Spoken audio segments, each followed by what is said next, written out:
All right, welcome back, everybody, to the Futlife TV podcast.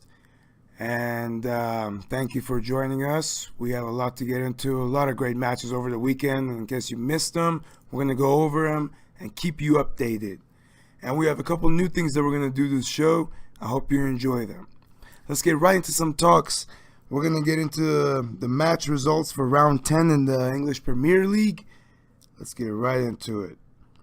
We have Manchester United beating Tottenham 1-0, Arsenal beating Swansea 2-1, Crystal Palace tying West Ham 2-2, Liverpool beating Huddersfield 3-0, Stoke beating Watford 1-0, Man City beating West Brom 3-2, Chelsea beating Bournemouth 1-0, Brighton tying Southampton 1-1, Leicester beating Everton 2-0. Great matches, good results for a lot of teams, and some disappointing results for others that helped other teams. So let's get right into the top 5 in the table. We have Man City with 28 points, Manchester United in second with 23 points, Tottenham in third with 20 points, Chelsea in fourth with 19 points, Arsenal in fifth with 19 points as well. Pretty close. Really close and great matches this weekend. Man U, crucial 3 points. Manchester United had, they played the defensive tactics, Jose Mourinho style, and it paid off. They got the late goal, they got the late winner, and they got the 3 points they were after. They were playing a Tottenham that wasn't complete, but they did get the 3 points they needed. Mourinho was pretty disappointed with the fans' reactions and not supporting Lukaku and booing at times, and he didn't hold back. He spoke about it after the game, and it's disappointing to see fans booing the team, especially when they have a plan and they're going after the plan.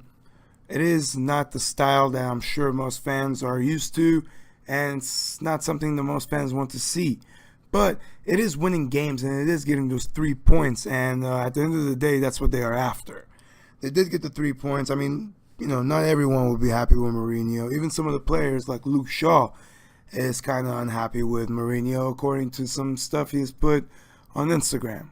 But, as long as he's winning the games and getting the points they need, I don't think anyone should be mad. It is all about tactics, and he might have a boring style and a defensive mind, but he is getting those points that he needs. They do play, Man U do play defensive, like they do have a defensive style of playing, but their defenders aren't that great if you think about it, really. They don't have any great world-class defenders. So I guess they really do need to play that defensive-minded football. But 3 points, and it was great for them. It was against a Tottenham team, strong Tottenham team, but Tottenham was missing Harry Kane, and I believe that would have been a big difference in that game because they did have chances. They did have plenty of chances to score goals, but their main man was missing. And if Kane was in the game, I can't imagine that things would have been the same. I think he would have finished at least one of those and you would have had a different outcome. But he wasn't in the game, and Man U got the 3 points and they won the game. And that still keeps them right behind Man City in the title race. Great matches. Tottenham are playing very well. They are a very strong team. I think they are a little too dependent on Harry Kane, and that's pretty much the best forward they have, the best striker they have. So it's not really it's not a surprise to depend on him more. Of course they depend on him. He's their main guy. He's their star. That's what they have. But when he misses games, there's really no one to fill those shoes. And that's where they're hurting, and that's where you saw in the game against Man U. They did have the chances, but they just couldn't put them away. But that puts them in with 19 points, right behind, or right in front of Chelsea and Arsenal. that loss helps Arsenal and Chelsea a lot. Now they're both right there, right behind them, trying to catch up. Makes things more interesting. They're 1 point. I'm sorry, there were 20 points. They're 1 point in front of Chelsea and Arsenal, who are both tied at 19 points. I mean, that is not a place you want to be, slipping points 1 point ahead when these teams are catching up, and they are catching up. Chelsea had a tough game and they fought it out and they won. Arsenal had a tough game. Man City had a tough game. They all had tough games. Chelsea had a tough time, but Hazard came through and earned those 3 points for his team.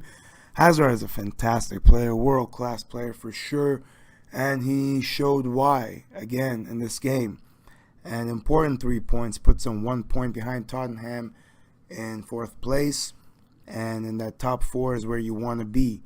I don't think they have any chance of winning the title. I think the title race is between the Manchesters, but they do need to keep fighting for that top 4 spot. Arsenal as well. Arsenal have to keep it consistent, have to keep winning games like this. These are important 3 points for Arsenal. They had an important game that they had to win, and they did. And they kept them tied with Chelsea at 19, right behind Tottenham. They have to be more consistent. Both teams do. Chelsea and Arsenal both have to be more consistent. And I understand Morata. I think he's still recovering from a hamstring injury. I don't think he's fully recovered yet, but it's still early. And this early, this close, this exciting, just beautiful. And it's only going to get better from this point. Everton and Crystal Palace, both in the bottom in the relegation zone. That's something you're not really used to seeing. And it's very disappointing for both teams' fans and the teams. And they just don't have it together this year. They're in horrible form. They're tying and losing games left and right. And it continued this week. And it's just sad to see. It really is, because you never know. Even though it is early, if they keep it up, they can be relegated. And imagine a team like Everton being relegated. Can you imagine that? It's not something you see. But it can happen. And Man City is flying. They had a tough game this weekend, but they proved that they are still ahead of everyone else. They won 3-2, and they're still number 1 for good reasons. They are flying through these teams. They're in great form. Their goal scorers are scoring goals. Their players are playing very well. I still think they need some defensive reinforcement, but they're managing to score more goals than they're conceiving, so that always helps. The Premier League is great this season. Very competitive, very close, and I love it. Moving on to some La Liga. We have Valencia beating Alaves 2-1. Atletico Madrid tying Villarreal 1-1. Barcelona beating Athletic Club 2-0. Sevilla beating Leganes 2-1. Getafe beating Real Sociedad 2-1. Girona beating Real Madrid 2-1. Eibar tying Levante 2-2. Malaga beating Celta Vigo 2-1. Shocking results, great games, a lot of excitement. La Liga has really been stepping it up and proving why they're right there competitive with the Premier League. They're right behind the Premier League in excitement and competitiveness, in my opinion, and this weekend proves it. The game with Barcelona and Atletico match, it was very, very exciting. It was very close. Both teams were fighting, but it's all about what you put away, and Barcelona put away more goals than Atletico could. Fantastic result for Barcelona. I'm sure they're pleased about it. They held Atletico. Athletic Club had chances to score some goals, but they couldn't. And Barcelona did.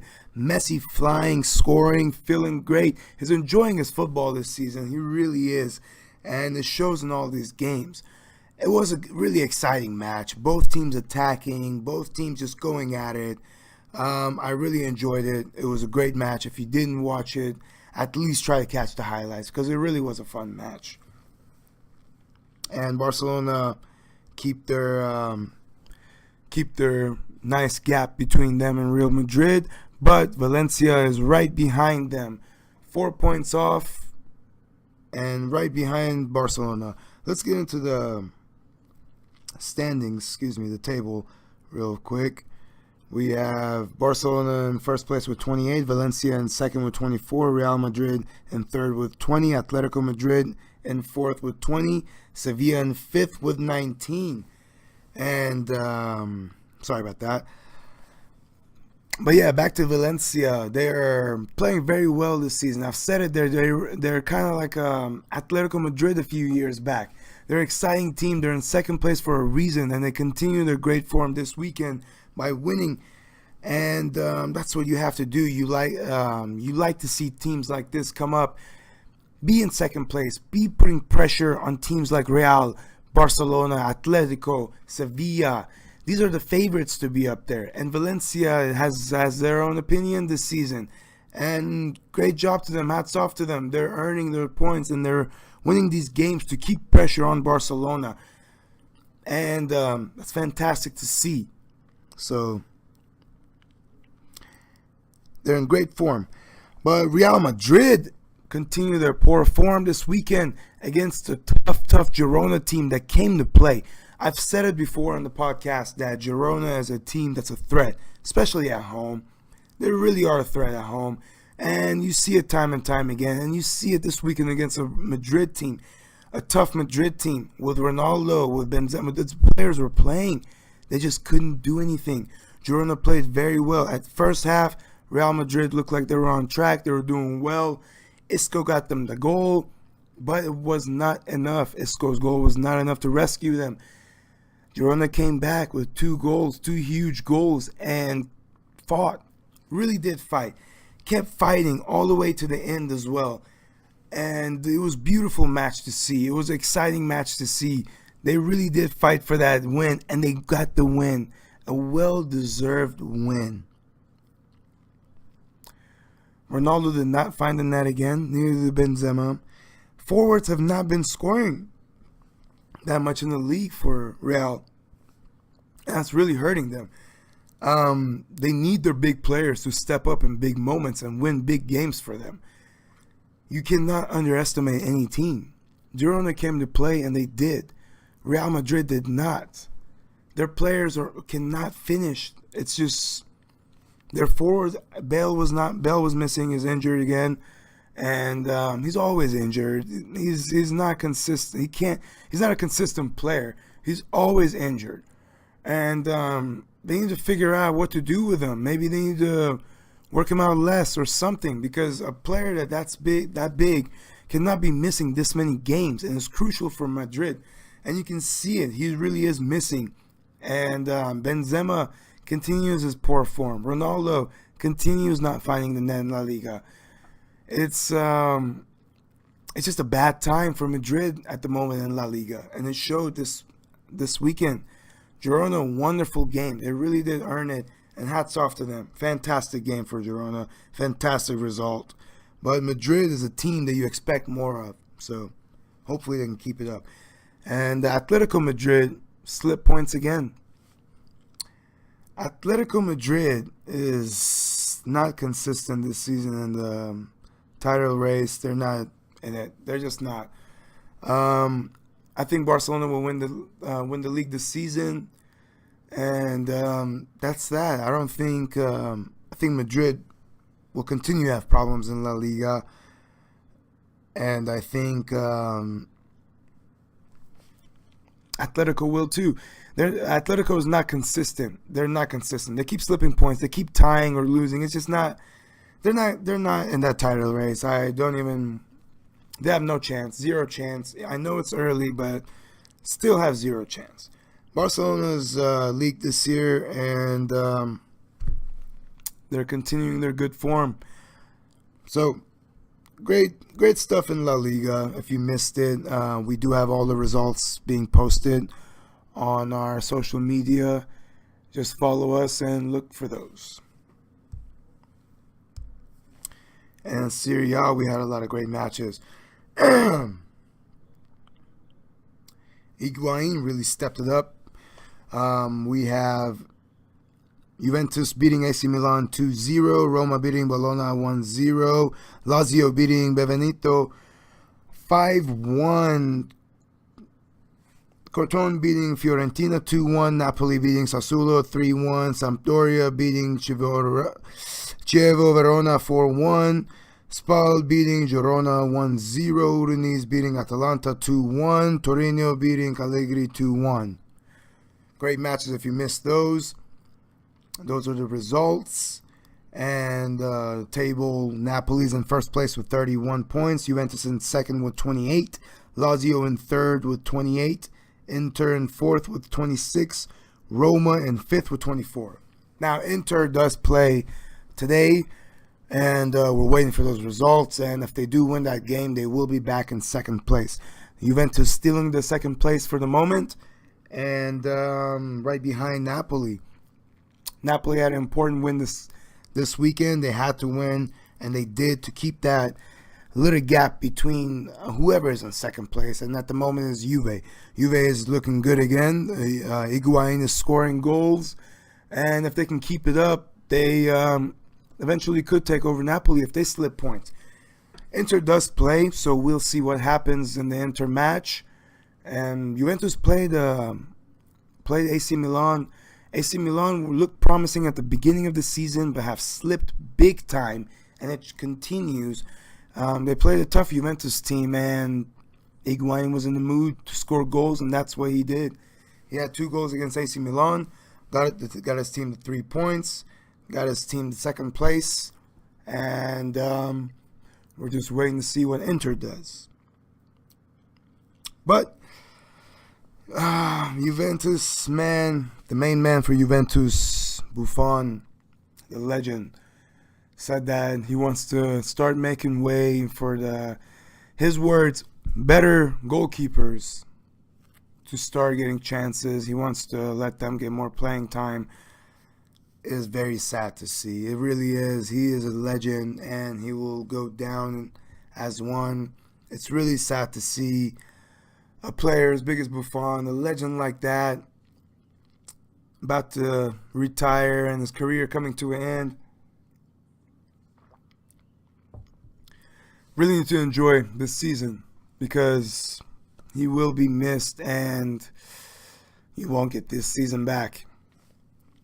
And thank you, Buffon, for all those great years of entertainment. And we all love you. But that's what's going on in Serie A. We're going to get into some Bundesliga. The matches for the weekend, if you missed them. We had Mainz tying Frankfurt 1-1. Borussia Gladbach beating Hoffenheim 3-1. Berlin beating Hamburg 2-1. Schalke and Wolfsburg tying 1-1. Bayern Leverkusen beating FC Köln 2-1. Hannover beating Dortmund 4-2. Bayern beating Leipzig 2-0. Augsburg beating Bremen 3-0. And Stuttgart beating Freiburg 3-0. Dortmund continues to slip points, and they have paid for it finally. Bayern taking advantage of their slip. They have took first place. Dortmund in second place. We have Bayern in first place with 23 points. Dortmund in second with 20 points. Leipzig in third with 19 points. Hannover in fourth with 18 points. Schalke in fifth with 17 points. And Dortmund have paid for their mistakes. Continuous mistakes. Dortmund have been slipping points left and right this past month. A little over maybe.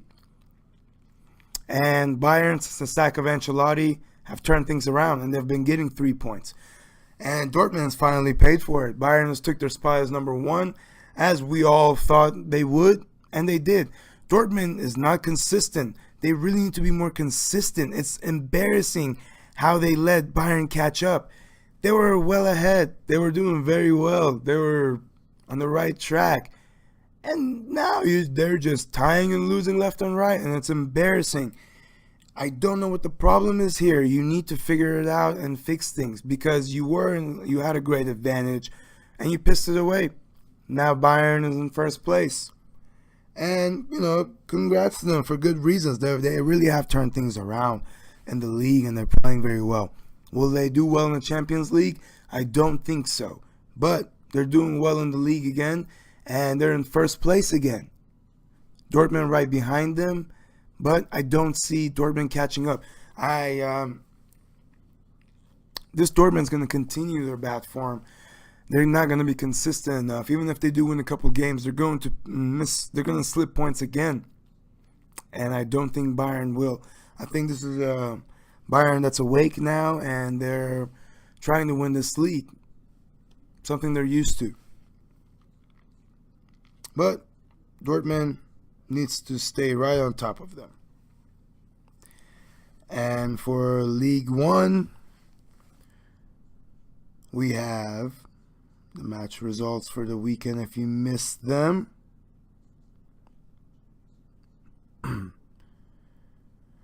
We have PSG beating Nice 3-0, Monaco beating Bordeaux 2-0, Caen beating Troyes 1-0, Dijon beating Nantes 1-0, Guingamp and Amiens tying 1-1, Rennes beating Montpellier 1-0, Strasbourg tying Angers 2-2, Lyon beating Metz 2-0, Saints tying Toulouse 0-0, and Marseille beating Lille 1-0.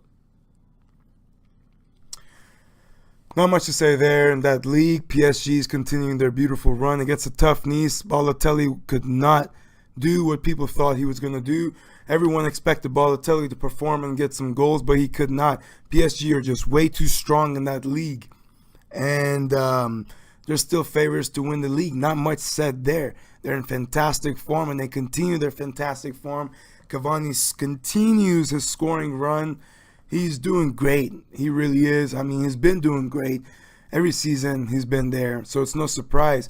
But PSG are favorites to win the league, and they're still flying. So that's that really pretty much. And the table, we have PSG in first place with 29, Monaco in second place with 25, Lyon in third with 22, Marseille in fourth with 21, Nantes in fifth with 20. Very close, but PSG is still going to win this league. It's just obvious. They're too tough. They're too strong. And no matter what the other teams do, they will not catch PSG. I know it's still early, but there's no chance. For sure, PSG is going to win this season. They have to. The team is way too strong. Cavani is on fire. Neymar is on fire. Mbappe is on fire. All the players are on fire, and it shows. Continuing their run. And they're ahead for good reasons. And those are the leagues that we cover. We do have Champions League is back tomorrow, by the way. And we're all looking forward to that. The schedules for that will be on our pages on Facebook and Instagram at Futlife TV and on Twitter at Futlife TV1. We'll have the results for the weekend and the Champions League fixtures. So, looking forward to that. I love Champions League. Excited every time Champions League is back on. And I'm sure you all as well. Something new we are doing is keeping up with the legends. Every episode we're going to have a legend, and we're going to talk about what they're up to now, what they're doing now. The first legend we're going to start with is the man, the legend, the Brazilian Ronaldo. My all-time favorite player, as of most people and most players, all-time favorite player. He was a great player, he really was. And he started his career in 1993, and everyone knows the career he's had, winning World Cups, leagues, everything. He's just a fantastic player, best player in the world, best player ever. And for good reasons, he could do it all.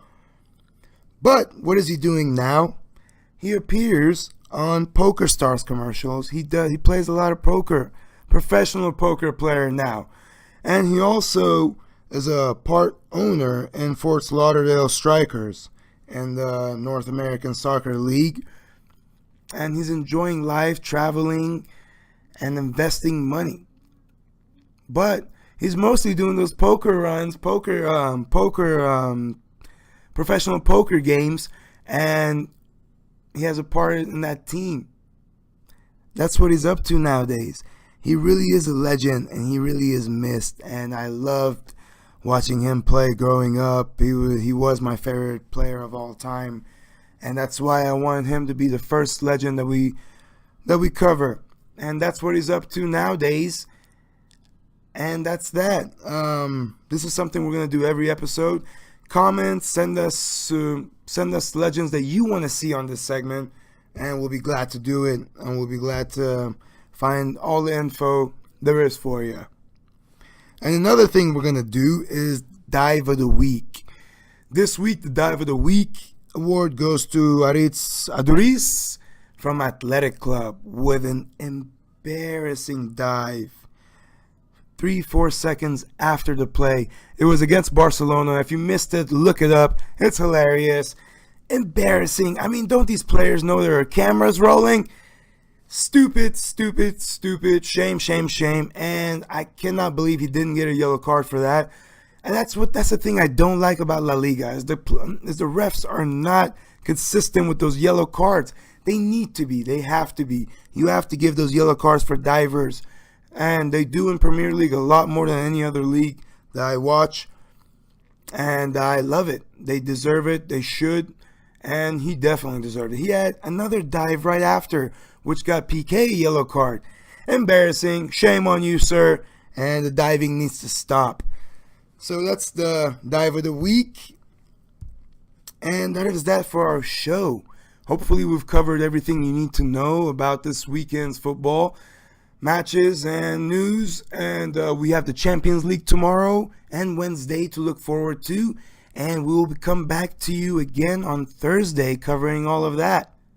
So thank you for joining us, and if you haven't subscribed, please do so, and follow us on Facebook and Instagram at Futlife TV and on Twitter at Futlife TV1. Thank you again for joining us. Hope you enjoyed the show. Leave comments, send feedback. We love to hear all about it. We'd love to hear your thought. Thank you all, and see you next time.